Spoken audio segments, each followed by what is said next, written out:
नेत नेत बान तृण कहत, तब सर्ब नाम कहै कवन, कर्म नाम वर्णत समत, ज्ञान ध्यान कित कर्म न जाना, सार न जाना तेरी, सब ते बड़ा सतगुर नानक, जिन कद राखी मेरी।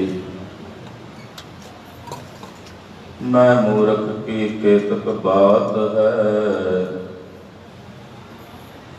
उठ पराधी तरियारे, गुर नानक जिन सुनिया देखिया, से फिर गर्भास ना परिया रे। गुर नानक जिन सुनिया देखिया, से फिर गर्भास ना परिया रे।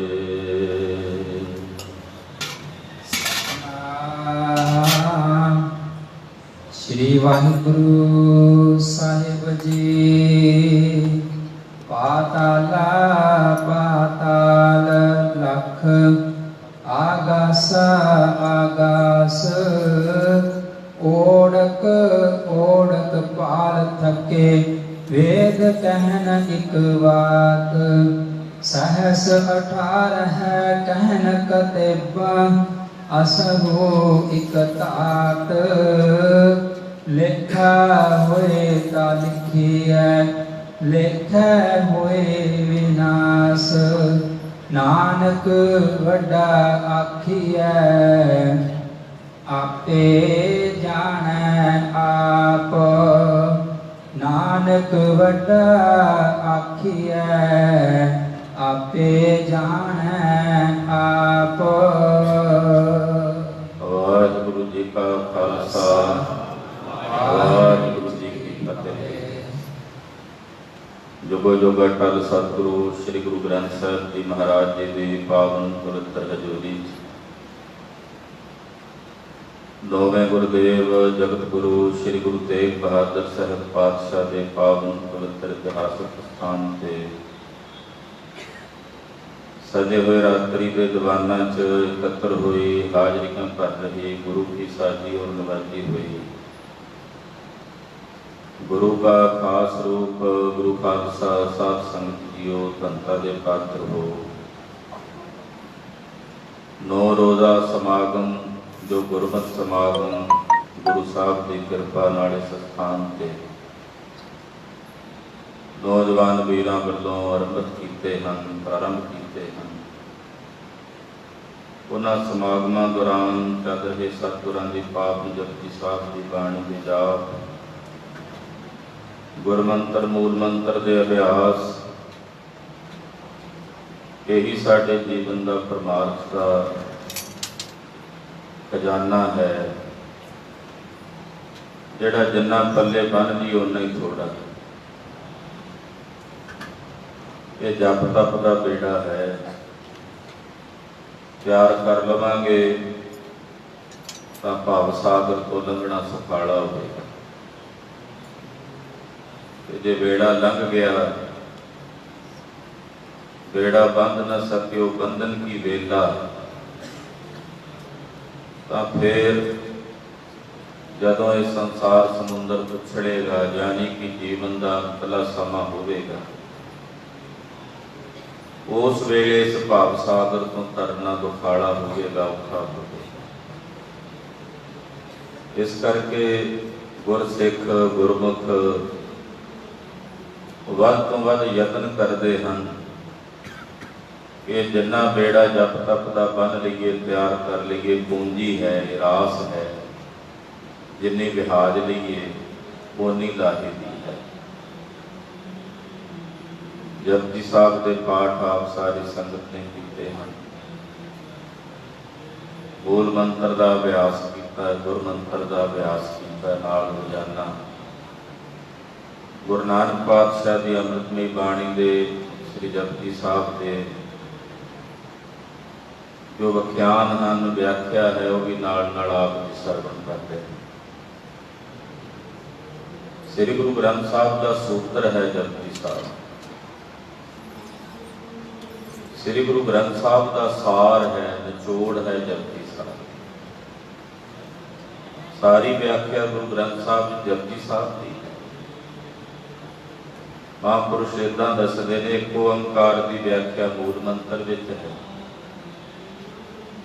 ਮੂਲ ਮੰਤਰ ਦੀ ਵਿਆਖਿਆ ਜਪਜੀ ਸਾਹਿਬ ਵਿੱਚ ਹੈ। ਜਪਜੀ ਸਾਹਿਬ ਦੀ ਵਿਆਖਿਆ ਸਾਰੀ ਬਾਣੀ ਸ੍ਰੀ ਗੁਰੂ ਗ੍ਰੰਥ ਸਾਹਿਬ ਵਿੱਚ ਹੈ। ਔਰ ਅੱਗੇ ਫਿਰ ਗੁਰੂ ਗ੍ਰੰਥ ਸਾਹਿਬ ਦੀ ਵਿਆਖਿਆ ਉਹ 10ਵੇਂ ਪਾਤਸ਼ਾਹ ਦੀ ਬਾਣੀ ਹੈ, ਭਾਈ ਗੁਰਦਾਸ ਜੀ ਦੀਆਂ 12 ਹਨ, ਭਾਈ ਨੰਦ ਲਾਲ ਸਾਹਿਬ ਦੀ ਬਾਣੀ ਹੈ। ਏਦਾਂ ਇਹ ਸੂਤਰ ਜੁੜਦਾ ਹੈ। ਤੋ ਜਪਜੀ ਸਾਹਿਬ ਗੁਰਸਿੱਖ ਦੇ ਜੀਵਨ ਦਾ ਪ੍ਰਾਰੰਭ ਵੀ ਹੈ ਤੇ ਅੰਤ ਵੀ ਇੱਥੇ ਹੀ ਹੈ। ਜਨਮ ਹੁੰਦਾ ਉਦੋਂ ਜਪਜੀ ਸਾਹਿਬ ਦਾ ਪਾਠ ਕਰਕੇ ਗੁੜਤੀ ਦਿੱਤੀ ਜਾਂਦੀ ਹੈ।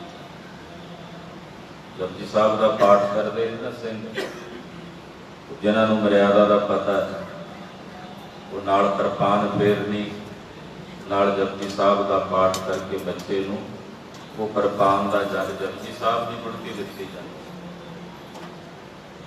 ਜੀਵਨ ਦੀ ਅਰੰਭਤਾ ਵੀ ਜਪਜੀ ਸਾਹਿਬ ਤੋਂ ਹੈ।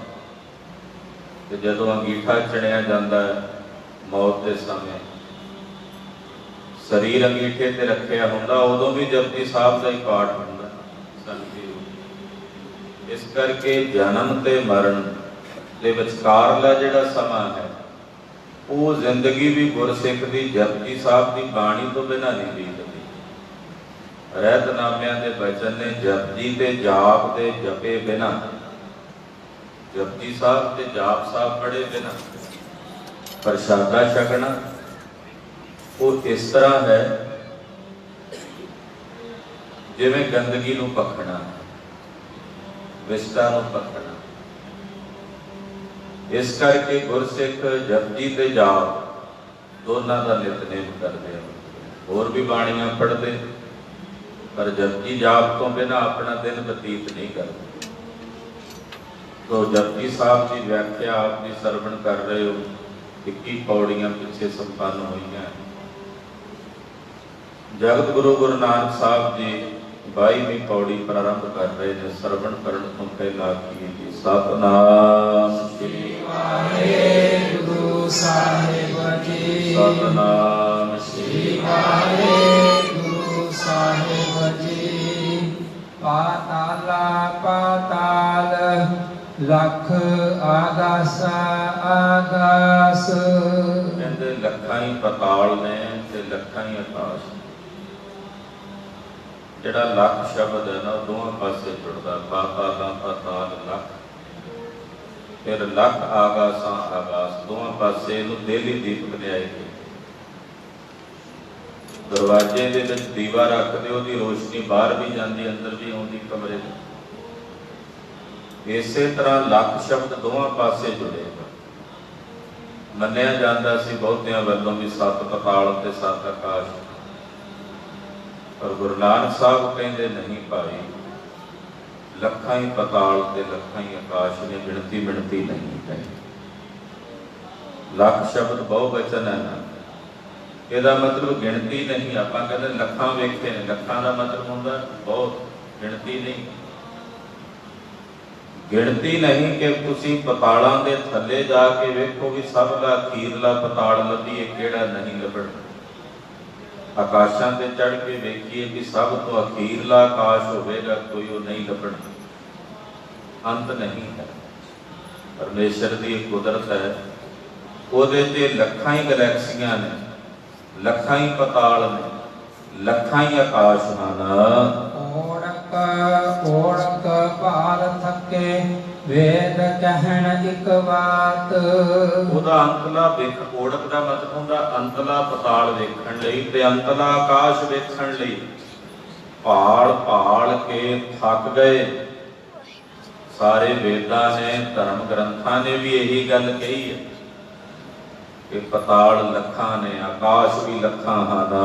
सहस 18 कहन कतिब असलो इक धात। ਸਹਿਸ ਹਜ਼ਾਰਾਂ ਪੀਰ, 18,000 ਪੀਰ ਮੰਨੇ ਜਾਂਦੇ। ਕਹਿੰਦੇ ਹਜ਼ਾਰਾਂ ਰਿਸ਼ੀ ਮੁਨੀ, ਹਜ਼ਾਰਾਂ ਪੀਰ, 18 ਪੁਰਾਣ, ਕਤੇਬਾਂ ਹੁੰਦੀਆਂ ਨੇ 4 ਅੰਜੀਲ, ਤੁਰੇਤ, ਬਾਈਬਲ, ਕੁਰਾਨ, ਚਾਰੇ ਕਤੇਬਾਂ ਸਭ ਕਹਿ ਰਹੇ ਨੇ। ਪਰ ਅਸਲ ਵਿੱਚ ਅਸਲੂ ਦਾ ਮਤਲਬ ਹੁੰਦਾ ਅਸਲ ਵਿੱਚ ਇੱਕੋ ਧਾਤ ਹੈ ਪਰਮਾਤਮਾ ਦੀ ਸਾਰਿਆਂ ਵਿੱਚ। ਅਸਲ ਤਾਂ ਇੱਕੋ ਅਕਾਲ ਪੁਰਖ ਪਰਮੇਸ਼ਰ ਹੀ ਹੈ ਨਾ, ਉਸੇ ਦੀ ਧਾਤ ਹੈ ਸਾਰਿਆਂ ਵਿੱਚ, ਉਸੇ ਦੀ ਚੇਤਨਤਾ ਹੈ। ਬਾਕੀ ਤਾਂ ਸਭ ਕੁਝ ਧਾਤ ਨੱਟ ਜਾਣ ਵਾਲਾ, ਨਾਸ ਹੋ ਜਾਣ ਵਾਲਾ। ਅਸਲ ਵਿੱਚ ਜੋ ਰਹਿਣ ਵਾਲਾ ਹੈ ਉਹ ਇੱਕ ਅਕਾਲ ਪੁਰਖ ਵਾਹਿਗੁਰੂ ਪਾਰ ਬ੍ਰਹਮ ਪਰਮੇਸ਼ਵਰ ਹੈ। लेखा होए तां लिखिए, लेखा होए विनाश। ਪਰਮੇਸ਼ਰ ਦਾ ਲੇਖਾ ਜੋਖਾ ਤਾਂ ਕਰੀਏ ਜੋ ਲੇਖੇ ਵਿੱਚ ਆਉਂਦਾ ਹੋਵੇ, ਗਿਣਤੀਆਂ ਮਿਣਤੀਆਂ ਚ ਆਉਂਦਾ ਹੋਵੇ। ਨਾਲੇ ਜਿਹੜੀ ਚੀਜ਼ ਲਿਖਤ ਵਿੱਚ ਆ ਜਾਂਦੀ ਨਾ, ਗਿਣਤੀ ਮਿਣਤੀ ਚ ਆ ਜਾਂਦੀ, ਉਹਦਾ ਵਿਨਾਸ਼ ਹੋ ਜਾਂਦਾ। ਜਿਹੜੀ ਚੀਜ਼ ਬਾਰੇ ਤੁਸੀਂ ਲੇਖਾ ਜੋਖਾ ਕਰ ਲਵੋ ਵੀ ਇੰਨਾ ਕੁ ਹੈ ਉਹਦਾ ਹਿਸਾਬ ਕਿਤਾਬ, ਉਹਦਾ ਦਿਨਸੇਗੀ। ਪਰਮਾਤਮਾ ਬਾਰੇ ਜੇ ਤੁਸੀਂ ਲੇਖਾ ਜੋਖਾ ਕਰਕੇ ਵੇਖੀਏ, ਗਿਣਤੀ ਮਿਣਤੀ ਕਰਕੇ ਵੇਖੀਏ, ਤਾਂ ਕਹਿੰਦੇ ਫਿਰ ਲੇਖਾ ਹੋਏ ਵਿਨਾਸ਼। ਲੇਖਾ ਜਿਹੜਾ ਲੇਖਾ ਹੋ ਜਾਂਦਾ ਹੈ, ਜਿਹਦੀ ਗਿਣਤੀ ਮਿਣਤੀ ਹੋ ਜਾਂਦੀ, ਉਹਦਾ ਤਾਂ ਵਿਨਾਸ਼ ਹੋ ਜਾਂਦਾ। ਪਰ ਵਾਹਿਗੁਰੂ ਪਾਰ ਬ੍ਰਹਮ ਪਰਮੇਸ਼ਰ ਅਲੇਖ ਹੈ, ਅਲੇਖ, ਜਿਸ ਦੇ ਬਾਰੇ ਕੋਈ ਲੇਖਾ ਜੋਖਾ ਨਹੀਂ, ਜਿਹਨੂੰ ਗਿਣਤੀ ਮਿਣਤੀ ਚ ਨਹੀਂ ਲਿਆਂਦਾ ਜਾ ਸਕਦਾ, ਉਹ ਅਲੇਖ ਹੈ। नानक वड्डा आखिए आपे जाने आप। ਗੁਰੂ ਨਾਨਕ ਸਾਹਿਬ ਸੱਚੇ ਪਾਤਸ਼ਾਹ ਕਹਿੰਦੇ ਉਹਨੂੰ ਵੱਡਾ ਆਖੀਏ, ਵੱਡਾ ਉਹੀ ਸਭ ਤੋਂ ਵੱਡਾ। ਉਹ ਆਪਣੇ ਆਪ ਨੂੰ ਆਪ ਹੀ ਜਾਣਦਾ, ਉਹੀ ਜਾਣਦਾ ਕਿੰਨੇ ਪਤਾਲ ਨੇ, ਕਿੰਨੇ ਆਕਾਸ਼ ਨੇ। ਬਾਕੀ ਤਾਂ ਵੇਦ ਆਦਿਕ ਸਾਰੇ ਥੱਕ ਗਏ ਨੇ ਭਾਲ ਭਾਲ ਕੇ, ਅੰਤ ਨਹੀਂ ਪਾ ਸਕੇ। ਉਹ ਕਿੱਡਾ ਵੱਡਾ ਹੈ, ਉਹਦਾ ਪਸਾਰਾ ਕਿਤਨਾ ਵੱਡਾ ਹੈ, ਕਿਤਨੇ ਪਤਾਲ ਉਹਨੇ ਸਿਰਜੇ ਨੇ, ਕਿਤਨੇ ਆਕਾਸ਼ ਉਸਨੇ ਸਿਰਜੇ ਨੇ, ਕਿਤਨੇ ਜੀਵ ਜੰਤ ਉਸਨੇ ਬਣਾਏ ਨੇ, ਉਹ ਆਪ ਹੀ ਜਾਣਦਾ। ਇਹ ਫੈਸਲਾ ਗੁਰੂ ਨਾਨਕ ਸਾਹਿਬ ਕਹਿੰਦੇ, ਉਹ ਆਪਣੇ ਆਪ ਨੂੰ ਆਪ ਹੀ ਜਾਣਦਾ ਹੈ। ਸਾਲਾਹੇ ਇਤੇ ਸੁਰਤ ਨਾ ਪਾਈਆ। ਕਿੰਨੇ ਨੇ ਸਲਾਉਣ ਵਾਲੇ, ਪ੍ਰਮਾਤਮਾ ਨੂੰ ਸਲਾਉਣ ਵਾਲੇ ਕੋਈ ਥੋੜੇ। ਆਪਾਂ ਵੀ ਸਾਰੇ ਬੈਠੇ ਸਲਾਹ ਰਹੇ, ਇੱਥੇ ਸਲਾਹ ਰਹੇ ਆ। ਇਦਾਂ ਦੀਆਂ ਕਿੰਨੀਆਂ ਥਾਵਾਂ ਨੇ, ਕਿੰਨੀਆਂ ਜਗ੍ਹਾਵਾਂ ਨੇ ਜਿੱਥੇ ਪਰਮੇਸ਼ਰ ਨੂੰ ਸਲਾਉਣ ਵਾਲੇ ਬੈਠੇ।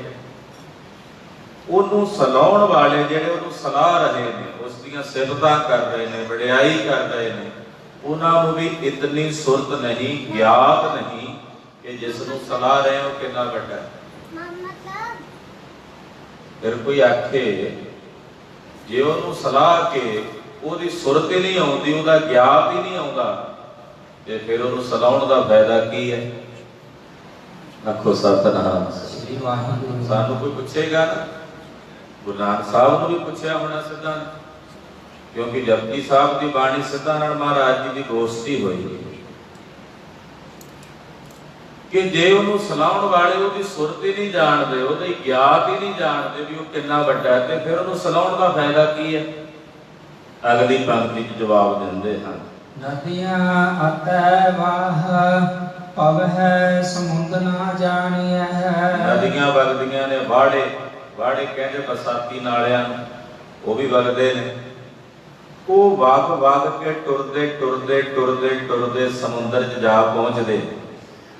ਜਦੋਂ ਸਮੁੰਦਰ ਵਿੱਚ ਮਿਲ ਜਾਂਦੇ ਨੇ ਤੇ ਸਮੁੰਦਰ 'ਚ ਪਏ ਫਿਰ ਉਹ ਜਾਣੇ ਤਾਂ ਨਹੀਂ ਜਾਂਦੇ ਵੱਖਰੇ ਵੀ ਆਹ ਨਦੀ ਫਲਾਣੀ ਹੈ ਤੇ ਆਹ ਫਲਾਣਾ ਨਾਲ ਹੈ, ਫਿਰ ਤਾਂ ਸਮੁੰਦਰ ਰੂਪ ਹੋ ਗਏ। ਕਹਿੰਦੇ ਪਰਮੇਸ਼ਰ ਨੂੰ ਸਲਾਉਣ ਵਾਲੇ ਸਲਾਉਂਦੇ ਸਲਾਉਂਦੇ ਉਹਦਾ ਸੁਰਤ ਗਿਆਨ ਤਾਂ ਨਹੀਂ ਪਾ ਸਕੇ, ਪਰ ਉਹਦੇ ਵਿੱਚ ਮਿਲ ਕੇ ਸਲਾਉਂਦਿਆਂ ਸਲਾਉਂਦਿਆਂ ਉਹਦਾ ਰੂਪ ਹੋ ਗਏ, ਉਹਦੇ ਵਿੱਚ ਹੀ ਇੱਕ ਮਿਕ ਹੋ ਗਏ। ਵਾਪਸ ਆ ਕੇ ਪਲਟ ਕੇ ਨਹੀਂ ਕਿਹਾ ਉਹਨਾਂ ਨੇ ਰੱਬ ਕਿੰਨਾ ਵੱਡਾ ਤੇ ਕਿੰਨਾ ਉਹਦਾ ਵਿਸਥਾਰ। ਜਿਵੇਂ ਨਦੀਆਂ ਸਮੁੰਦਰ ਵਿੱਚ ਮਿਲੀਆਂ, ਸਮੁੰਦਰ ਤੋਂ ਵੱਖਰੀਆਂ ਨਹੀਂ ਜਾਣੀਆਂ ਜਾਂਦੀਆਂ। 999 ਨਦੀਆਂ ਸਮੁੰਦਰ 'ਚ ਮਿਲਦੀਆਂ ਨੇ। ਹੁਣ ਉਹ ਵੱਖੋ ਵੱਖਰੀ ਤਾਂ ਨਹੀਂ ਕਰ ਸਕਦੇ, ਸਮੁੰਦਰ ਵਿੱਚ ਮਿਲ ਕੇ ਤਾਂ ਸਮੁੰਦਰ ਰੂਪ ਹੋ ਗਈਆਂ। ਜਿਹੜੇ ਜਿਹੜੇ ਵੀ ਉਸ ਨਿਰੰਕਾਰ ਵਾਹਿਗੁਰੂ ਨੂੰ, ਪਾਰ ਬ੍ਰਹਮ ਪਰਮੇਸ਼ਰ ਨੂੰ ਸਲਾਹੁੰਦੇ ਨੇ, ਉਹਦੀ ਸ਼ਲਾਘਾ ਕਰਦਿਆਂ ਉਸੇ ਵਿੱਚ ਮਿਲ ਕੇ ਏਕਮਿਕ ਹੋ ਜਾਂਦੇ ਨੇ, ਉਹਦਾ ਹੀ ਰੂਪ ਹੋ ਜਾਂਦੇ ਨੇ। ਇਹ ਫਾਇਦਾ ਹੈ ਉਹਨੂੰ ਸਲਾਹੁਣ ਦਾ। ਅਸੀਂ ਸ਼ਲਾਘਾ ਤਾਂ ਕਰਦੇ ਹਾਂ, ਵਾਹਿਗੁਰੂ ਦੀਆਂ ਸਿਫਤਾਂ ਤਾਂ ਕਰਦੇ ਹਾਂ ਕਿ ਉਹਦੇ ਵਿੱਚ ਮਿਲ ਸਕੀਏ। ਜੇ ਨਦੀ ਤੁਰੇ ਹੀ ਨਾ ਤੇ ਸਮੁੰਦਰ 'ਚ ਮਿਲੇਗੀ ਕਿਵੇਂ? ਜੋ ਚੱਲੇ ਹੀ ਨਾ, ਉਹ ਆਖੇ ਵੀ ਮੈਂ ਤਾਂ, ਮੇਰੇ ਚੱਲਣ ਦਾ ਕੀ ਫਾਇਦਾ? ਤੁਰਨਾ ਤਾਂ ਪਵੇਗਾ ਨਾ। ਆਖੋ ਸਤਿਨਾਮ ਸ੍ਰੀ ਵਾਹਿਗੁਰੂ। ਡਾਕਟਰ ਭਾਈ ਵੀਰ ਸਿੰਘ ਜੀ ਕਹਿੰਦੇ ਨਦੀ ਵਗਦੀ ਵੇਖੀ ਉਹਨਾਂ ਨੇ, ਝਰਨਾ ਵਗਦਾ ਸੀ, ਵੇਖ ਕੇ ਕਹਿੰਦੇ ਸੀਨੇ ਖਿੱਚ ਜਿਨ੍ਹਾਂ ਨੇ ਖਾਧੀ, ਉਹ ਕਰ ਆਰਾਮ ਨਹੀਂ ਪੈਂਦੇ, ਨਿਹੁ ਵਾਲੇ ਨੈਣਾ ਦੀ ਨੀਂਦਰ, ਉਹ ਦਿਨੇ ਰਾਤ ਪਏ ਬਹਿੰਦੇ। ਖਿੱਚ ਸੀ ਸਮੁੰਦਰ ਨੂੰ ਮਿਲਣ ਦੀ, ਤੁਰਿਆ ਜਿਉਂ ਬੜੀਆਂ ਰੁਕਾਵਟਾਂ ਆਈਆਂ, ਬੜੇ ਪੱਥਰ ਆਏ, ਬੜੇ ਟੋਏ ਆਏ, ਨਿਕਲਦਾ ਨਦੀ, ਉਹ ਝਰਨਾ ਨਦੀ ਨਾਲ ਮਿਲ ਕੇ ਸਮੁੰਦਰ 'ਚ ਮਿਲਿਆ ਹੀ ਨਾ ਜਾ ਕੇ ਕਿਤੇ, ਫੇਰ ਹੋਇਆ ਹੀ ਹੈ। ਏਦਾਂ ਜਿਹੜੇ ਖਿੱਚ ਖਾ ਕੇ ਉਸ ਵਾਹਿਗੁਰੂ ਪਰਮੇਸ਼ਰ ਦੇ ਭਜਨ 'ਚ ਰੰਗੇ ਹੋਏ ਉਸ ਵੱਲ ਟੁਰਦੇ ਨੇ, ਉਹਦਾ ਅੰਤ ਤਾਂ ਨਹੀਂ ਪਾ ਸਕਦੇ, ਪਰ ਉਹਦੇ 'ਚ ਮਿਲ ਕੇ ਉਹਦਾ ਰੂਪ ਜ਼ਰੂਰ ਹੋ ਜਾਂਦੇ, ਉਹਦੇ 'ਚ ਏਕਮਿਕ ਜ਼ਰੂਰ ਹੋ ਜਾਂਦੇ। ਲੂਣ ਦੀ ਪੁਤਲੀ ਨੂੰ ਕਿਸੇ ਆਖਿਆ ਤੂੰ ਜਾ ਸਮੁੰਦਰ ਵਿੱਚ, ਵੇਖ ਸਮੁੰਦਰ ਕਿਤਨਾ ਗਹਿਰਾ, ਵੇਖ ਸਮੁੰਦਰ ਵਿੱਚ ਕਿੰਨੀਆਂ ਲਹਿਰਾਂ ਉੱਠਦੀਆਂ ਨੇ, ਵੇਖ ਤੂੰ ਸਮੁੰਦਰ ਦਾ ਵਿਸਥਾਰ ਕਿੰਨਾ। ਲੂਣ ਦੀ ਪੁਤਲੀ ਕਹਿੰਦੀ ਮੈਂ ਹੁਣੇ ਵੇਖ ਕੇ ਆਉਣੀ, ਤੂੰ ਖੜੀ ਬਾਹਰ, ਮੈਂ ਆ ਕੇ ਦੱਸਦੀ ਹਾਂ। ਉਹ ਲੂਣ ਦੀ ਬਣੀ ਪੁਤਲੀ ਗਈ ਸਮੁੰਦਰ ਵਿੱਚ, ਜਾ ਕੇ ਸਮੁੰਦਰ 'ਚ ਮਿਲ ਕੇ ਸਮੁੰਦਰ ਮਈ ਹੋ ਗਈ, ਸਮੁੰਦਰ ਰੂਪ ਹੋ ਗਈ। ਹੁਣ ਵਾਪਸ ਆ ਕੇ ਕੌਣ ਦੱਸੇ ਕਿ ਸਮੁੰਦਰ ਕਿੰਨਾ ਵੱਡਾ ਹੈ? ਲੂਣ ਦੀ ਪੁਤਲੀ ਗਈ ਸਮੁੰਦਰ ਵਿੱਚ ਮਿਲ ਕੇ ਜਲਮਈ ਹੋ ਗਈ, ਸਮੁੰਦਰ ਰੂਪ ਹੋ ਗਈ। ਪਲਟ ਕਹੈ ਕੋ ਬੈਨ, ਹੁਣ ਵਾਪਸ ਆ ਕੇ ਕੌਣ ਦੱਸੇ ਸਮੁੰਦਰ ਕਿੰਨਾ ਵੱਡਾ? ਏਦਾਂ ਜਿਹੜੇ ਉਸ ਵਾਹਿਗੁਰੂ ਪਰਮੇਸ਼ਰ ਵਿੱਚ ਜਾ ਕੇ ਪੈ ਗਏ, ਭੇਦ ਹੋ ਗਏ, ਸਮੁੰਦਰ ਦੇ ਵਿੱਚ ਪਈਆਂ ਜਿਵੇਂ ਨਦੀਆਂ ਦੇ ਵਾੜੇ ਨਹੀਂ ਜਾਣੇ ਜਾਂਦੇ, ਏਦਾਂ ਉਸ ਵਾਹਿਗੁਰੂ ਵਿੱਚ ਭੇਦ ਹੋਏ, ਉਸੇ ਦਾ ਰੂਪ ਹੋ ਗਏ। ਸਮੁੰਦਰ ਸਾਹਾ ਸੁਲਤਾਨ, ਗਿਰਹਾ ਸਿਤੇ ਮਾਲ ਧਨ। ਜਿਨ੍ਹਾਂ ਕੋਲ ਸਮੁੰਦਰ ਵਾਂਗੂ ਖੁੱਲੇ ਖਜ਼ਾਨੇ ਨੇ, ਸੁਲਤਾਨ ਨੇ, ਤੇ ਪਹਾੜਾਂ ਜਿਹੜੀਆਂ ਦੌਲਤਾਂ ਦੇ ਮਾਲਕ ਨੇ, ਮਾਲ ਧਨ ਦੇ ਮਾਲਕ ਨੇ, ਇਤਨੇ ਵੱਡੇ ਰਾਜੇ ਤੇ ਬਾਦਸ਼ਾਹ ਹਨ। ਕਿਹੜੇ ਤੁਲਨਾ ਹੋਵਨੇ, ਜੈ ਤਿਸ ਮਨ ਹੋ ਨਾ ਵਿਸਰਹਿ। ਜਿਹੜੇ ਰੱਬ ਦੇ ਪਿਆਰੇ ਨੇ, ਜਿਨ੍ਹਾਂ ਦੇ ਹਿਰਦਿਆਂ 'ਚੋਂ ਵਾਹਿਗੁਰੂ ਨਹੀਂ ਵਿਸਰਦਾ, ਉਹ ਇਤਨੇ ਵੱਡੇ ਰਾਜਿਆਂ ਤੇ ਬਾਦਸ਼ਾਹਾਂ ਨੂੰ ਕੀੜੀ ਦੇ ਤੁਲ ਵੀ ਨਹੀਂ ਜਾਣਦੇ। ਸਾਡੇ ਸਾਹਮਣੇ ਕੋਈ ਵੱਡਾ ਬੰਦਾ ਆ ਜਾਏ, ਅਸੀਂ ਉਹਦੀ ਪਰਵਾਹ ਕਰਦੇ ਹਾਂ। ਰੱਬ ਦੇ ਪਿਆਰਿਆਂ ਦੇ ਸਾਹਮਣੇ ਕੋਈ ਜਿੱਡਾ ਵੱਡਾ ਮਰਜ਼ੀ ਸੁਲਤਾਨ ਹੋਵੇ, ਬਾਦਸ਼ਾਹ ਹੋਵੇ, ਪਹਾੜ ਜਿੱਡਾ ਧਨ ਮਾਲ ਸੰਪਦਾ ਵਿਭੂਤੀ ਦਾ ਮਾਲਕ ਹੋਵੇ, ਉਹਨਾਂ ਦੀ ਸਮਾਨ ਦ੍ਰਿਸ਼ਟੀ ਹੈ। ਜਿਹੋ ਜਿਹਾ ਇੱਕ ਭਿਖਾਰੀ ਨੂੰ ਵੇਖਣਾ, ਉਦਾਂ ਉਹਨਾਂ ਨੇ ਰਾਜੇ ਨੂੰ ਵੇਖਣਾ। ਉਹਨਾਂ ਦੀ ਦ੍ਰਿਸ਼ਟੀ 'ਚ ਇਹੋ ਜਿਹੀ ਸਮਾਨਤਾ ਆ ਜਾਂਦੀ। ਪਰਮੇਸ਼ਰ ਦੀ ਬੰਦਗੀ ਦਾ ਇਹ ਪ੍ਰਤਾਪ ਹੈ। ਉਹ ਬੇਪਰਵਾਹ ਹੋ ਜਾਂਦੇ, ਉਹ ਵੱਡਿਆਂ ਵੱਡਿਆਂ ਬਾਦਸ਼ਾਹਾਂ ਤੋਂ ਵੀ ਬੇਪਰਵਾਹ ਹੋ ਜਾਂਦੇ। ਉਹ ਕੀੜੀ ਤੁਲ ਨਾ ਹੋਵਨੀ, ਜੇ ਤਿਸ ਮਨ ਹੋ ਨਾ ਵਿਸਰੈ। ਜਿਨ੍ਹਾਂ ਦੇ ਮਨਾਂ ਵਿੱਚੋਂ ਰੱਬ ਨਹੀਂ ਵਿਸਰਦਾ, ਉਹ ਵੱਡਿਆਂ ਤੋਂ ਵੱਡਿਆਂ ਰਾਜਿਆਂ ਬਾਦਸ਼ਾਹਾਂ ਨੂੰ ਵੀ ਕੀੜੀ ਦੇ ਤੁਲ ਵੀ ਨਹੀਂ ਜਾਣਦੇ। ਅੰਤ ਨਾ ਸਿਫਤੇ ਕਹਿਣ ਨਾ ਅੰਤ। ਜੇ ਆਖੋ ਉਹਦੀਆਂ ਸਿਫਤਾਂ ਕਰਕੇ ਅੰਤ ਕਰ ਲਵਾਂਗੇ, ਪ੍ਰਮਾਤਮਾ ਦਾ ਅੰਤ ਪਾ ਲਵਾਂਗੇ, ਤਾਂ ਮਹਾਰਾਜ ਜੀ ਕਹਿੰਦੇ ਭੁਲੇਖਾ ਕੱਢ ਦਿਓ। ਉਹਦੀਆਂ ਸਿਫਤਾਂ ਕਰਕੇ ਵੀ ਉਹਦਾ ਅੰਤ ਨਹੀਂ ਪਾਇਆ ਜਾ ਸਕਦਾ। ਕਹਿਣ ਨਾ ਅੰਤ, ਜੇ ਕਹੀਏ ਹੈ ਵਾਹਿਗੁਰੂ ਤੇਰਾ ਅਸੀਂ ਅੰਤ ਜਾਣਨਾ ਕਹੀ ਜਾਈਏ ਤੇ ਕਹਿਣ ਮਾਤਰ ਨਾਲ ਵੀ ਉਹਦਾ ਅੰਤ ਨਹੀਂ ਹੈ। ਅੰਤ ਨਾ ਕਰਨ ਦੇਣ ਨਾ ਅੰਤ। ਉਹਨੇ ਜਿੰਨਾ ਕੁਝ ਕੀਤਾ ਉਹਦਾ ਅੰਤ ਨਹੀਂ ਪੈਂਦਾ। ਆਖੋ ਸਤਿਨਾਮ ਸ੍ਰੀ ਵਾਹਿਗੁਰੂ। ਅੰਤ ਨਾ ਕਰਨਾ, ਜਿਹੜਾ ਕੁਝ ਉਹਨੇ ਕੀਤਾ ਆਪ ਸਾਰਾ, ਪਿੱਛੇ ਕਹਿ ਰਿਹਾ ਪਾਤਾਲਾਂ ਪਾਤਾਲ ਲਖ ਆਗਾਸਾਂ ਆਗਾਸ, ਇਹਦਾ ਅੰਤ ਕੋਈ ਨਹੀਂ। ਜੋ ਉਹਨੇ ਕੀਤਾ ਤੇ ਉਹਦਾ ਅੰਤ ਪਾਉਣਾ ਤਾਂ ਦੂਰ ਦੀ ਬਾਤ ਹੈ, ਅੰਤ ਨਾ ਕਰਨਾ। ਅਖਰੀ ਅਰਥ ਕਰ ਰਿਹਾ ਮੈਂ, ਇਹਨੂੰ ਸਿਮਰਤੀ ਚ ਰੱਖਿਓ, ਕਿਉਂਕਿ ਨਿਤਨੇਮ ਕਰਦੇ ਹੋ ਨਾ ਆਪ, ਜੇ ਯਾਦ ਹੋਣਗੇ ਵਚਨ ਤੇ ਹੋਰ ਸਵਾਦ ਆਵੇਗਾ, ਰਸ ਆਵੇਗਾ ਨਿਤਨੇਮ ਕਰਨਾ। ਉਹਦੇ ਕੀਤੇ ਦਾ ਵੀ ਅੰਤ ਨਹੀਂ, ਅੰਤ ਨਾ ਕਰਨਾ, ਕੀਤੇ ਦਾ ਵੀ ਅੰਤ ਨਹੀਂ, ਦੇਣ ਦਾ ਅੰਤ। ਉਹਨੇ ਜਿੰਨੀਆਂ ਦਾਤਾਂ ਦਿੱਤੀਆਂ ਨੇ ਸਾਨੂੰ, ਕਿੰਨੀਆਂ ਦਾਤਾਂ ਦੇ ਕੇ ਨਵਾਜ ਰਿਹਾ ਸੰਸਾਰ ਦੇ ਜੀਵਾਂ ਨੂੰ, ਉਹਦੀਆਂ ਦਿੱਤੀਆਂ ਦਾਤਾਂ ਦਾ ਵੀ ਅੰਤ ਨਹੀਂ ਹੈ।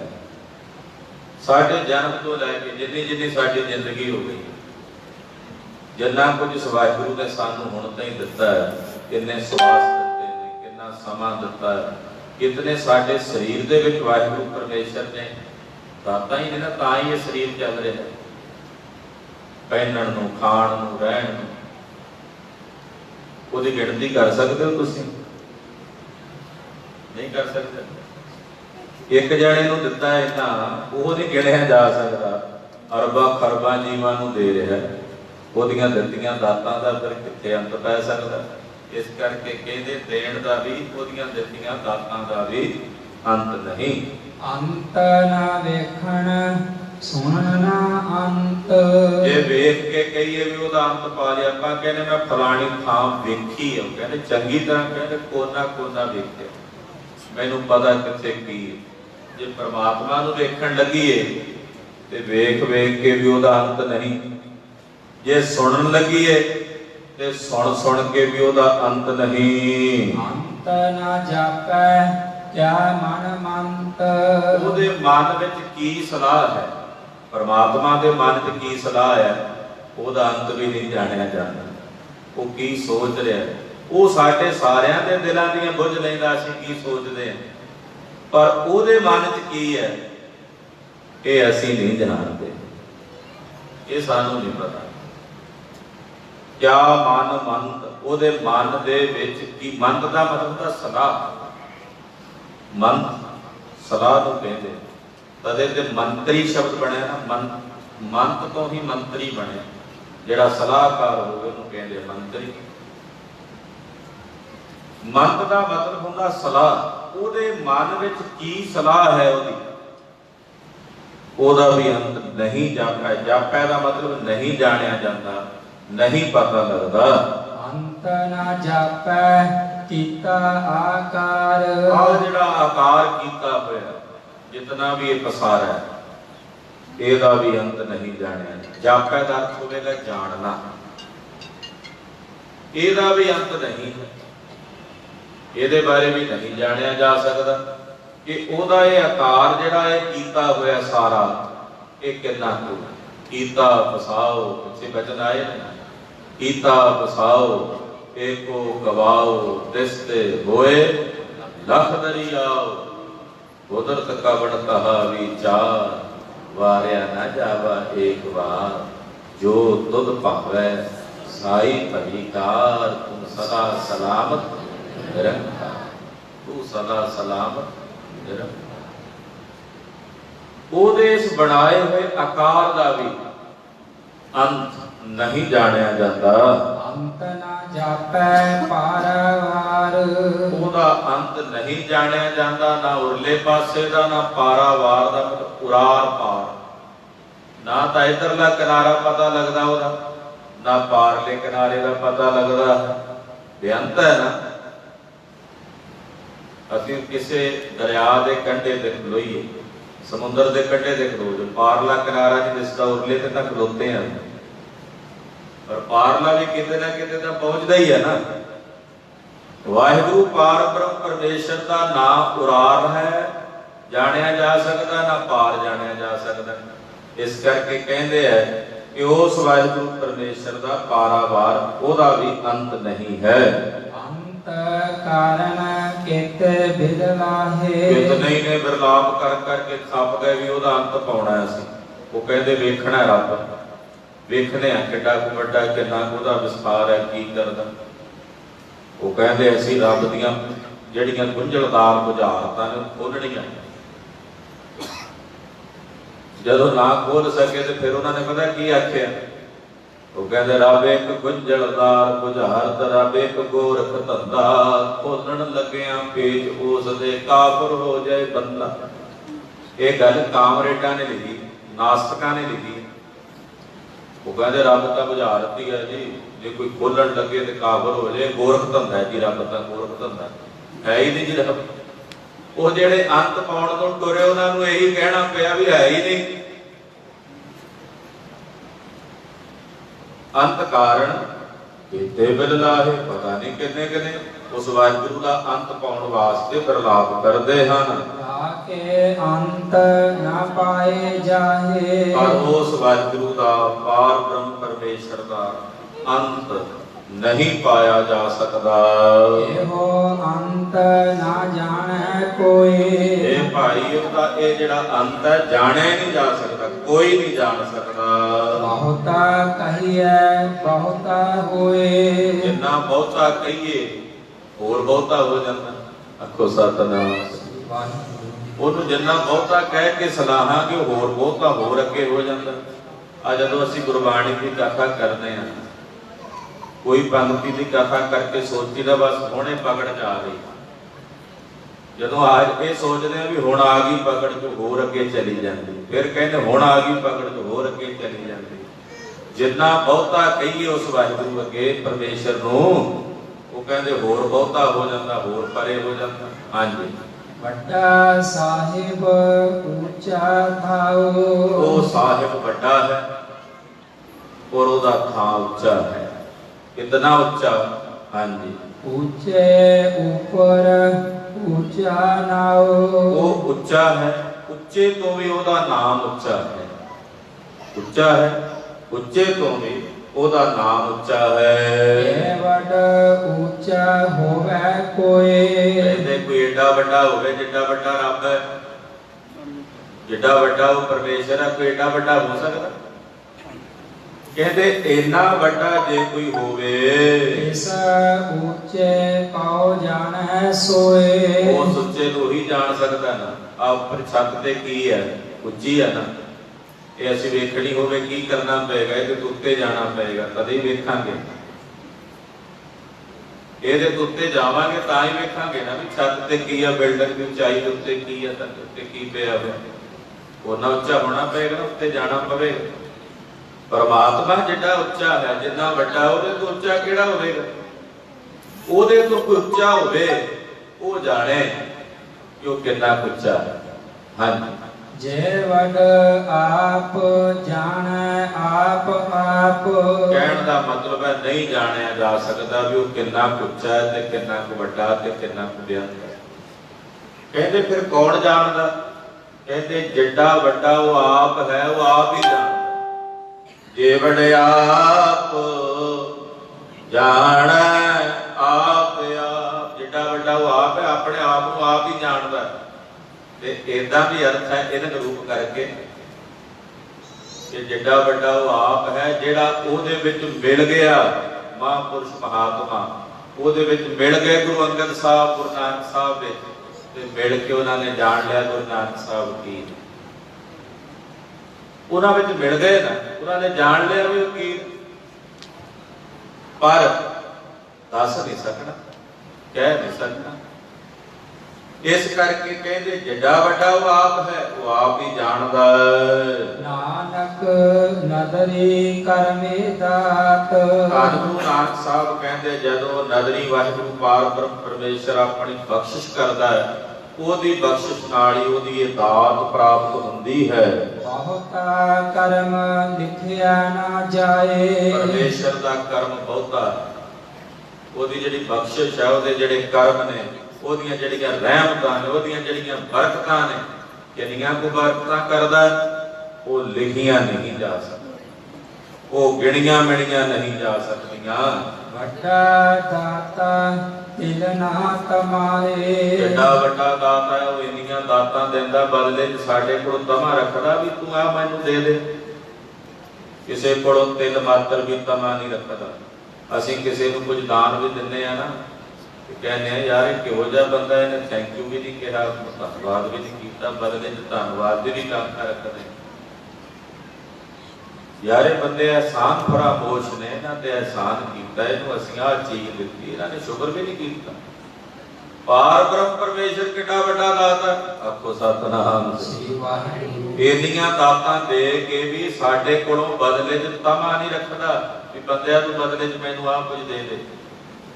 ਇਤਨਾ ਵੱਡਾ ਦਾਤਾ ਹੈ। ਕਿਤੇ ਮੰਗ ਹੈ ਜੋਧ ਅਪਾਰ। ਕਿੰਨੇ ਯੋਧੇ ਨੇ ਸੂਰਮੇ ਜਿਹੜੇ ਉਹਦੇ ਕੋਲੋਂ ਸੂਰਮਤਾਈ ਮੰਗਦੇ, ਉਹ ਕਹਿੰਦੇ ਵਾਹਿਗੁਰੂ ਸਾਨੂੰ ਸੂਰਮਤਾਈ ਦਾ ਦਾਨ ਦੇ। ਕਿਤੇ ਮੰਗ ਹੈ ਜੋਧ ਅਪਾਰ, ਗਿਣਤੀ ਨਹੀਂ ਹੈ ਯੋਧਿਆਂ ਦੀ। ਕਿੰਨੇ ਯੋਧੇ ਕਿੰਨੇ ਸੂਰਮੇ ਨੇ ਜਿਹੜੇ ਉਸ ਵਾਹਿਗੁਰੂ ਪਾਰ ਬ੍ਰਹਮ ਪਰਮੇਸ਼ਰ ਦੇ ਕੋਲੋਂ ਸੂਰਮਤਾਈ ਦਾ ਦਾਨ ਮੰਗਦੇ ਹਨ। ਕਿਤੇ ਗਣਤ ਨਹੀਂ ਵਿਚਾਰ। ਕਹਿੰਦੇ ਕਿਤਨੇ ਹੀ ਨੇ, ਗਿਣਤੀ ਨਹੀਂ ਆਉਂਦੀ, ਉਹਨਾਂ ਦੀ ਵਿਚਾਰ ਹੀ ਨਹੀਂ ਕੀਤੀ ਜਾ ਸਕਦੀ ਜਿਹੜੇ ਉਹਦੇ ਕੋਲੋਂ ਮੰਗ ਰਹੇ ਨੇ। ਕਿਤੇ ਖੱਪ ਟੁੱਟ ਹੈ ਵੇਕਾਰ। ਕਿਤਨੇ ਹੀ ਨੇ, ਕਿਤੇ ਦਾ ਮਤਲਬ ਕਿਤਨੇ ਹੀ ਨੇ ਜਿਹੜੇ ਉਹਦੇ ਤੋਂ ਟੁੱਟ ਕੇ ਵਿਕਾਰਾਂ 'ਚ ਖੱਪ ਖੱਪ ਕੇ ਮਰ ਰਹੇ ਨੇ। ਕਿਤੇ ਖੱਪ ਟੁੱਟ ਹੈ ਵੇਕਾਰ, ਵਿਕਾਰਾਂ ਵਿੱਚ ਲੱਗ ਕੇ ਉਹਦੇ ਤੋਂ ਟੁੱਟ ਕੇ ਨਾ, ਰੱਬ ਤੋਂ ਵਿਕਾਰਾਂ 'ਚ ਲੱਗ ਕੇ ਖੱਪ ਖੱਪ ਕੇ ਮਰ ਰਹੇ। ਪਾਤਸ਼ਾਹ ਦੇ ਬਚਨ ਜਿਉ ਤਪਤ ਹੈ ਬਾਰੋ ਬਾਰ, ਤਪ ਤਪ ਖਪੈ ਬਹੁਤ ਬੇਕਾਰ। ਵਿਕਾਰਾਂ ਵਿੱਚ ਤਪ ਤਪ ਕੇ ਖਪ ਰਹੇ ਹਨ। ਕਿਤੇ ਲੈ ਲੈ ਮੁਕਰ ਪਾਹੇ। ਕਿੰਨੇ ਹੀ ਨੇ ਜਿਹੜੇ ਰੱਬ ਕੋਲੋਂ ਦਾਤਾਂ ਲੈ ਕੇ ਮੁਕਰ ਜਾਂਦੇ ਆ, ਕਹਿੰਦੇ ਸਾਨੂੰ ਕੀ ਦਿੱਤਾ ਰੱਬ। ਕਈਆਂ ਨੂੰ ਤੁਸੀਂ ਸੁਣਿਆ ਹੋਵੇਗਾ, ਕਹਿੰਦੇ ਸਾਨੂੰ ਕੀ ਦਿੱਤਾ ਰੱਬ। ਉਹਦਾ ਹੱਥ ਫੜ ਕੇ ਪੁੱਛੋ, ਅੱਖਾਂ ਦੇ ਦੇ ਸਾਨੂੰ, ਆ ਹੱਥ ਦੇ ਦੇ, ਲੈ ਲੈ ਇਹਦੇ ਬਦਲੇ ਕੀ ਲੈਣਾ। ਕਿੰਨਾ ਕੁਝ ਕੀ ਦਿੱਤਾ ਉਸ ਸਾਹਿਬ। ਪਰ ਮੂਰਖ ਨੇ ਕਿਤਨੇ ਜਿਹੜੇ ਉਹਦੇ ਕੋਲੋਂ ਦਾਤਾਂ ਲੈ ਲੈ ਕੇ ਮੁੱਕਰ ਜਾਂਦੇ। ਕਿਤਨੇ ਜਿਹੜੇ ਉਹਦੇ ਕੋਲੋਂ ਦਾਤਾਂ ਲੈਂਦੇ ਵੀ ਨਹੀਂ ਤੇ ਮੁੱਕਰ ਜਾਂਦੇ। ਭਾਈ ਸੁਥਰੇ ਸ਼ਾਹ ਦੀ ਸਾਖੀ ਆਪ ਜੀ ਨੇ ਸੁਣੀ ਹੋਣੀ। 6ਵੇਂ ਪਾਤਸ਼ਾਹ ਗੁਰੂ ਹਰਗੋਬਿੰਦ ਸਾਹਿਬ ਦੇ ਦਰਬਾਰ ਵਿੱਚ ਭਾਈ ਸੁਥਰੇ ਸ਼ਾਹ ਦੀ ਸੇਵਾ ਕਰਦੇ। ਉੱਥੇ ਕਲਵਾਈ ਸੀ, ਉਹਨੂੰ ਮਹਾਰਾਜ ਜੀ ਨੇ ਕਹਿ ਦਿੱਤਾ ਵੀ ਇਹ ਬੱਚਾ ਆਇਆ ਕਰੇਗਾ, ਇਹਨੂੰ ਮਠਿਆਈ ਛਕਾ ਦਿਆ ਕਰ, ਮਹੀਨੇ ਬਾਅਦ ਹਿਸਾਬ ਕਿਤਾਬ ਕਰ ਲਿਆ। ਭਾਈ ਸੁਥਰੇ ਦੇ ਜਾਣਾ ਨਾਲੇ ਆਪ ਜਾਣਾ, ਨਾਲੇ ਸਾਥੀ ਲੈ ਜਾਣੇ ਸਾਰੇ, ਸਭ ਨੂੰ ਛਕਾਣੀ ਮਠਿਆਈ ਰਜ ਰਜ। ਮਹੀਨੇ ਕੁ ਬਾਅਦ ਹਲਵਾਈ ਗੁਰੂ ਸਾਹਿਬ ਕੋਲ ਆਇਆ ਤੇ ਬਿੱਲ ਬੜਾ ਵੱਡਾ ਬਣਾ ਦਿੱਤਾ ਉਹਨੇ। ਇਕੱਲੇ ਬੰਦੇ ਦਾ ਤਾਂ ਨਹੀਂ ਨਾ ਬਣਦਾ ਇੰਨਾ, ਹੁਣ ਕਈ ਖਾਂਦੇ ਸੀ। ਭਾਈ ਸੁਥਰੇ ਨੂੰ ਸੱਦਿਆ, ਹਾਂ ਸੁਥਰੇ ਸ਼ਾਹ ਇਹ ਹਲਵਾਈ ਆਇਆ ਵੀ ਇੰਨੇ ਪੈਸੇ ਕਾਹਦੇ ਬਣ ਗਏ। ਮਹਾਰਾਜ ਮੈਂ ਤਾਂ ਜਾਣਦਾ ਹੀ ਨਹੀਂ ਕੌਣ ਹੈ। ਉਹ ਆਖੇ ਮਹਾਰਾਜ ਰੋਜ਼ ਆਉਂਦਾ, ਨਾਲੇ ਆਪਣੇ ਨਾਲ ਸਾਥੀ ਲੈ ਕੇ ਆਉਂਦਾ, ਬਹਿ ਕੇ ਮਠਿਆਈਆਂ ਖਾ ਕੇ ਜਾਂਦਾ। ਮਹਾਰਾਜ ਮੈਂ ਤਾਂ ਸਿਆਣਦਾ ਨਹੀਂ, ਮੈਂ ਤਾਂ ਵੇਖਿਆ ਹੀ ਪਹਿਲੀ ਵਾਰ ਹੈ। ਸਤਿਗੁਰੂ ਸੱਚੇ ਪਾਤਸ਼ਾਹ ਕਹਿਣ ਲੱਗੇ ਸੁਥਰਿਆ ਵੀ ਉਹ ਹਲਵਾਈ ਵੀ ਅੱਗੋਂ ਕਹਿੰਦਾ ਜੀ ਵੇਖੋ ਝੂਠ ਬੋਲਦਾ, ਮੁਕਰਦਾ ਜੀ ਹੁਣ। ਮਹਾਰਾਜ ਜੀ ਕਹਿੰਦੇ ਸੁਥਰਿਆ ਇਹ ਗੱਲ ਠੀਕ ਨਹੀਂ, ਮੁਕਰਨਾ ਨਹੀਂ ਠੀਕ, ਜੇ ਲੈ ਲਿਆ ਤਾਂ ਦੱਸ ਨਾ।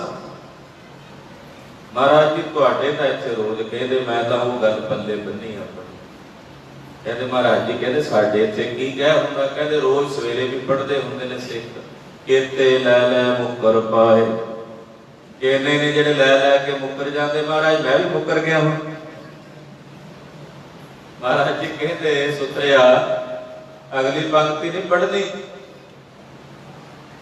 ਕਹਿੰਦਾ ਮਹਾਰਾਜ ਹੁਣ ਸਾਰੀਆਂ ਪੰਕਤੀਆਂ ਮੈਂ ਹੀ ਕਮਾਉਣੀਆਂ ਨੇ, ਬਾਕੀ ਹੋਰ ਕਮਾ ਲੈਣਗੇ ਸਿੱਖ ਥੋੜੇ ਨੇ, ਮੈਂ ਇੱਕੋ ਹੀ ਕਮਾ ਲਵਾਂ, ਇੰਨੇ ਨਾਲ ਹੀ ਮੇਰਾ ਪਾਰ ਉਤਾਰਾ। ਸੁਥਰੇ ਸ਼ਾਹ ਜੀ ਇੱਥੇ ਉਹ ਪੰਕਤੀ ਨੂੰ ਬੜੇ ਹਾਸ ਰਸ ਨਾਲ ਸਮਝਾ ਵੀ ਗਏ ਤੇ ਬੜੀ ਦੂਜੀ ਗੱਲ ਵੀ ਕਹਿ ਗਏ। ਕਿਤਨੇ ਹੀ ਨੇ ਜਿਹੜੇ ਲੈ ਲੈ ਕੇ ਮੁਕਰ ਗਏ, ਉਸ ਵਾਹਿਗੁਰੂ ਦੀਆਂ ਦਾਤਾਂ ਲੈ ਕੇ ਮੁਕਰ ਗਏ। ਕਿਤੇ ਮੂਰਖ ਖਾਹੀ ਖਾਹੇ। ਕਿੰਨੇ ਹੀ ਮੂਰਖ ਨੇ ਇਹੋ ਜਿਹੇ ਜਿਹੜੇ ਖਾਈ ਜਾਂਦੇ ਆ ਉਹਦੇ ਕੋਲੋਂ ਦਾਤਾਂ ਲੈ ਲੈ ਕੇ ਤੇ ਮੁਕਰੀ ਵੀ ਜਾਂਦੇ ਨੇ। ਹਾਂਜੀ ਕਿਤਿਆ ਦੁਖ ਭੁਖ ਸਦ ਮਾਰ। ਕਿਤਨੇ ਨੇ ਜਿਹੜੇ ਦੁੱਖ ਭੁੱਖ ਦੀ ਸਦਾ ਮਾਰ ਚ ਰਹਿੰਦੇ ਆ। ਦੁੱਖ ਭੁੱਖ ਦੀ ਮਾਰ ਵਿੱਚ ਰਹਿੰਦੇ ਹਨ। ਇਹ ਭੈ ਦਾਤ ਤੇਰੀ ਦਾਤਾਰ। ਪਰ ਰੱਬ ਦੇ ਪਿਆਰੇ ਕਹਿੰਦੇ ਆ ਵਾਹਿਗੁਰੂ ਇਹ ਵੀ ਤੇਰੀ ਦਾਤ ਹੈ। ਦੁੱਖ ਵਿੱਚ ਭੁੱਖ ਵਿੱਚ ਸੁੱਖ ਵਿੱਚ ਹਰ ਵੇਲੇ ਇਹੀ ਸਮਝਦੇ ਆ ਦਾਤਿਆ ਇਹ ਵੀ ਤੇਰੀ ਦਾਤ ਹੈ। ਇਹ ਪੰਕਤੀ ਦਾ ਤੁਸੀਂ ਸਾਰੇ ਪਾਸੇ ਦੇਖੀ ਵੇਖੀ ਹੋਣੀ, ਆਪਣੇ ਘਰਾਂ ਤੇ ਵੀ ਲਾਈ ਆਪਾਂ ਲਿਖ ਕੇ, ਇਹ ਭੈ ਦਾਤ ਤੇਰੀ ਦਾਤ। ਪਰ ਇਹਦਾ ਪਹਿਲੀ ਪੰਕਤੀ ਨਾਲ ਸੰਬੰਧ ਹੈ, ਦੋਵੇਂ ਸੰਬੰਧ। ਕਿਤਨੇ ਦੁੱਖ ਭੁੱਖ ਦੀ ਮਾਰ ਥੱਲੇ ਰਹਿੰਦੇ ਆ, ਰੱਬ ਦੇ ਪਿਆਰੇ ਸਮਝਦੇ ਨੇ ਵਾਹਿਗੁਰੂ ਇਹ ਵੀ ਤੇਰੀ ਦਾਤ ਹੈ। ਜਿਵੇਂ ਤੂੰ ਰੱਖਦਾ ਹੈ ਤਿਵੇਂ ਜੀਵ ਰਹਿੰਦੇ ਹਨ। ਬੰਦ ਖਲਾਸੀ ਭਾਣਾ ਹੋਏ। ਇਹਨੂੰ ਕਹਿੰਦੇ ਰਜਾ ਭਾਣਾ। ਜੇ ਬੰਦ ਖਲਾਸੀ ਕਰਾਉਣੀ ਆ ਨਾ ਤਾਂ ਫਿਰ ਉਹਦੇ ਭਾਣੇ 'ਚ ਚੱਲਣਾ ਪੈਣਾ, ਉਹਦੀ ਰਜਾ ਵਿੱਚ ਰਾਜੀ ਰਹਿਣਾ ਪੈਣਾ। ਹੋਰ ਆਖ ਨਾ ਸਕੈ ਕੋਈ। ਜਿਹੜੇ ਉਹਦੀ ਰਜਾ 'ਚ ਰਹਿੰਦੇ ਆ ਫਿਰ ਉਹ ਕੁਝ ਹੋਰ ਆਖ ਹੀ ਨਹੀਂ ਸਕਦੇ। ਉਹ ਕਹਿੰਦੇ ਸਭ ਕੁਝ ਉਹਦੇ ਹੁਕਮ 'ਚ ਹੈ, ਉਹਦੀ ਰਜਾ ਵਿੱਚ ਹੈ।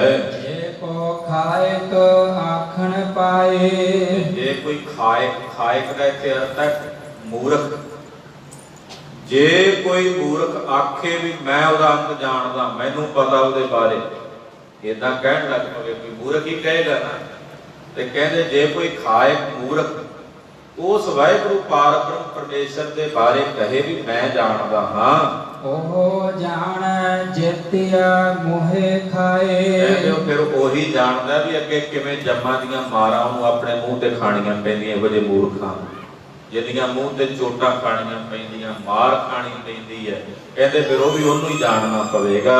ਆਪੇ ਜਾਣੈ ਆਪੇ ਦੇ। ਵਾਹਿਗੁਰੂ ਆਪ ਹੀ ਜਾਣਦਾ ਤੇ ਆਪ ਹੀ ਦਾਨ ਦੇਣ ਵਾਲਾ ਹੈ।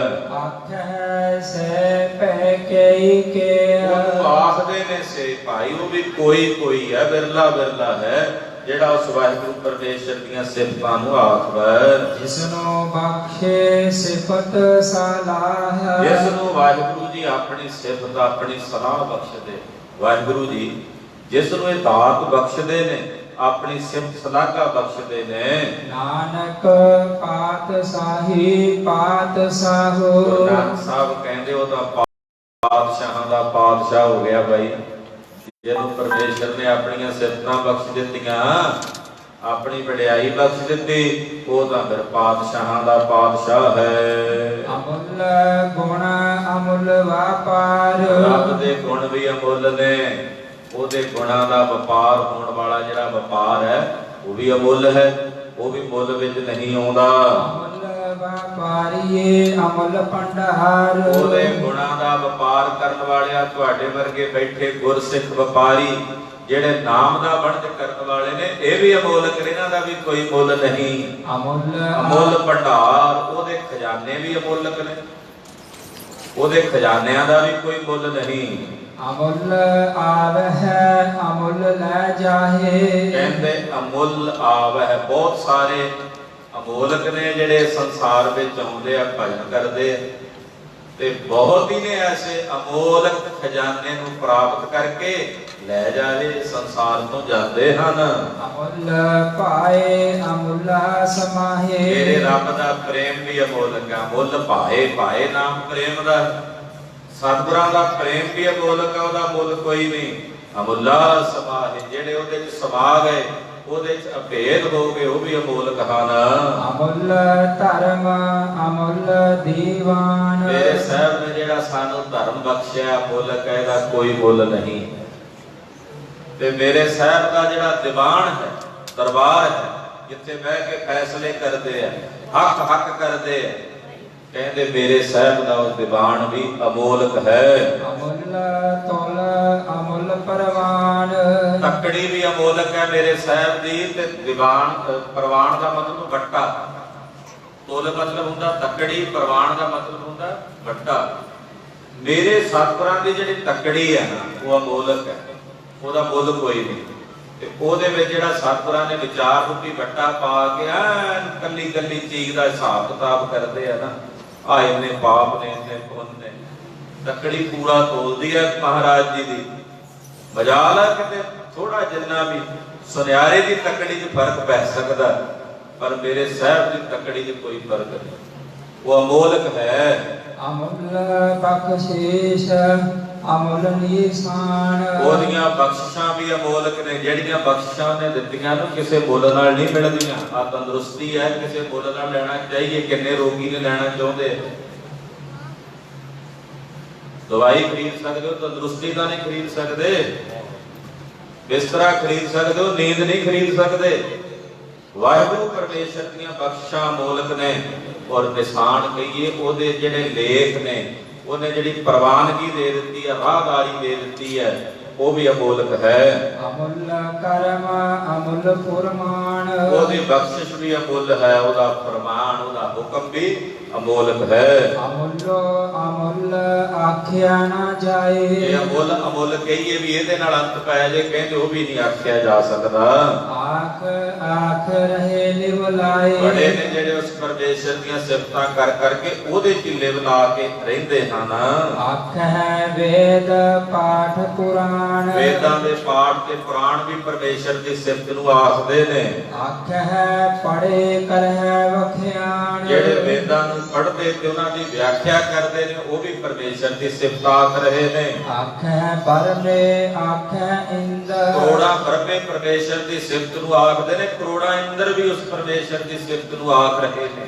ਆਖ ਹੈ ਗੋਪੀ ਤੈ ਗੋਵਿੰਦ। ਕਰੋੜਾਂ ਗੋਪੀਆਂ ਪਰਮੇਸ਼ਰ ਦੀ ਸਿਫਤ ਨੂੰ ਆਖ ਰਹੀਆਂ ਨੇ ਤੇ ਕਰੋੜਾਂ ਹੀ ਗੋਬਿੰਦ ਕ੍ਰਿਸ਼ਨ ਉਸ ਪਰਮੇਸ਼ਰ ਦੀ ਸਿਫਤ ਨੂੰ ਆਖ ਰਹੇ ਨੇ। ਆਖ ਹੈ ਈਸ਼ਰ ਆਖ ਹੈ ਸਿੱਧ।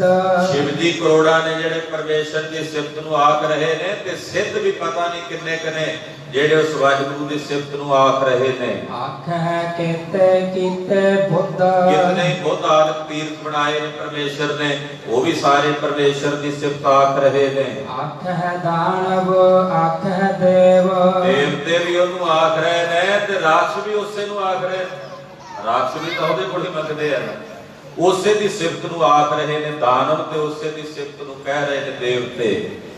ਆਖ ਹੈ ਸੁਰ ਨਰ ਮੁਨ ਜਨ ਸੇਵ। ਬਹੁਤ ਸਾਰੇ ਦੇਵਤੇ ਨਰ ਮੁਨੀ ਜਨ ਸਾਰੇ ਹੀ ਉਸ ਵਾਹਿਗੁਰੂ ਪਰਮੇਸ਼ਰ ਨੂੰ ਆਖ ਰਹੇ ਨੇ, ਉਹਦੀਆਂ ਸਿਫਤਾਂ ਕਹਿ ਰਹੇ ਨੇ। ਕੀਤੇ ਆਖ ਹੈ ਆਖਣ ਪਾਹੇ। ਕਿਤਨੇ ਹੀ ਨੇ ਜਿਹੜੇ ਪਹਿਲਾਂ ਆਖਦੇ ਰਹੇ ਨੇ, ਕਿਤਨੇ ਹੀ ਨੇ ਜਿਹੜੇ ਹੁਣ ਆਖ ਰਹੇ ਨੇ। ਕੀਤੇ ਕਹਿ ਉੱਠ ਉੱਠ ਜਾਹੇ। ਕਿਤਨੇ ਹੀ ਨੇ ਜਿਹੜੇ ਪਹਿਲਾਂ ਕਹਿ ਕੇ ਉਹਦੀਆਂ ਸਿਫਤਾਂ ਚਲੇ ਗਏ, ਕਿਤਨੇ ਹੁਣ ਕਹਿ ਕੇ ਜਾ ਰਹੇ ਨੇ। ਕਿਤਨੇ ਹੀ ਆਉਣ ਵਾਲੇ ਸਮੇਂ 'ਚ ਹੋਣਗੇ ਜਿਹੜੇ ਉਸ ਵਾਹਿਗੁਰੂ ਦੀਆਂ ਸਿਫਤਾਂ ਕਹਿ ਕੇ ਚਲੇ ਜਾਣਗੇ। ਇਤੇ ਕੀਤੇ ਹੋਰ ਕਰੇ ਹੈ। ਕਹਿੰਦੇ ਜਿੰਨੇ ਕਿ ਪਹਿਲਾਂ ਕੀਤੇ ਸੀ ਉਹ ਸਾਰੇ ਉਹਦੀਆਂ ਸਿਫਤਾਂ ਕਰ ਰਹੇ ਨੇ।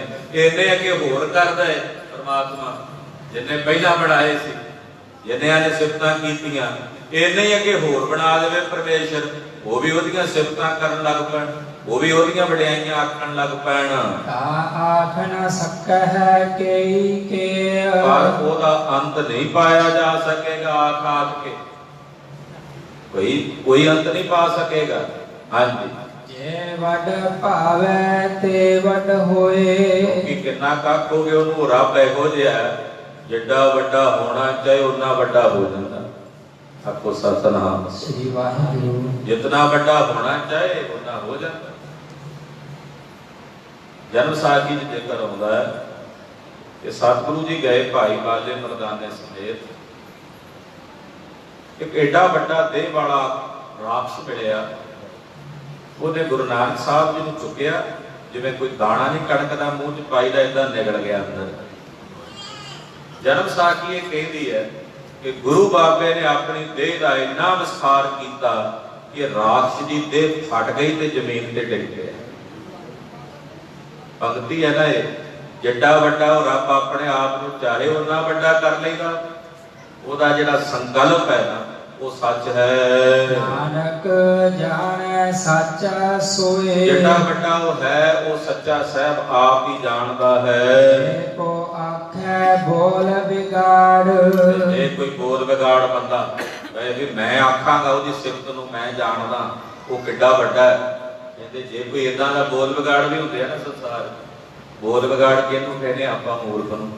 ਕਹਿੰਦੇ ਜੀ ਛੱਡੋ ਜੀ, ਇਹ ਤਾਂ ਬੰਦਾ ਹੀ ਬੋਲ ਵਿਗਾੜ ਹੈ, ਯਾਨੀ ਕਿ ਮੂਰਖ ਹੈ ਜੋ ਆਉਂਦਾ ਮੂੰਹ 'ਚ ਬੋਲ ਦਿੰਦਾ। ਕਹਿੰਦੇ ਜੇ ਕੋਈ ਇਦਾਂ ਦਾ ਬੋਲ ਵਿਗਾੜ ਹੋਵੇ ਜਿਹੜਾ ਕਹੇ ਵੀ ਮੈਂ ਤਾਂ ਰੱਬ ਦੀ ਸਿਫਤ ਨੂੰ ਆਖ ਸਕਦਾ, ਮੈਨੂੰ ਪਤਾ ਹੈ ਉਹ ਕਿੱਡਾ ਵੱਡਾ ਹੈ। ਕਾ ਲਿਖੀਐ ਸਿਰ ਗਾਵਾਰਾ ਗਾਵਾਰ। ਮਹਾਰਾਜ ਜੀ ਕਹਿੰਦੇ ਉਸ ਬੰਦੇ ਨੂੰ ਤੁਸੀਂ ਗਵਾਰਾਂ ਚੋਂ ਸਭ ਤੋਂ ਵੱਡਾ ਗਵਾਰ ਲਿਖ ਦਿਓ। ਗਵਾਰ ਨਾ ਸਮਝ ਬੇਵਕੂਫ ਨੂੰ ਕਹਿੰਦੇ ਆ, ਮੂਰਖ ਨੂੰ ਕਹਿੰਦੇ ਆ। ਕਹਿੰਦੇ ਮੂਰਖਾਂ ਦਾ ਰਾਜਾ ਕਹਿ ਦਿਓ ਉਹਨੂੰ, ਇਹੋ ਜਿਹੇ ਬੰਦੇ ਨੂੰ ਜਿਹੜਾ ਉਸ ਵਾਹਿਗੁਰੂ ਪਰਮੇਸ਼ਰ ਦਾ ਅੰਤ ਪਾਉਣ ਵਾਸਤੇ ਕਹੇ ਵੀ ਮੈਂ ਜਾਣਦਾ।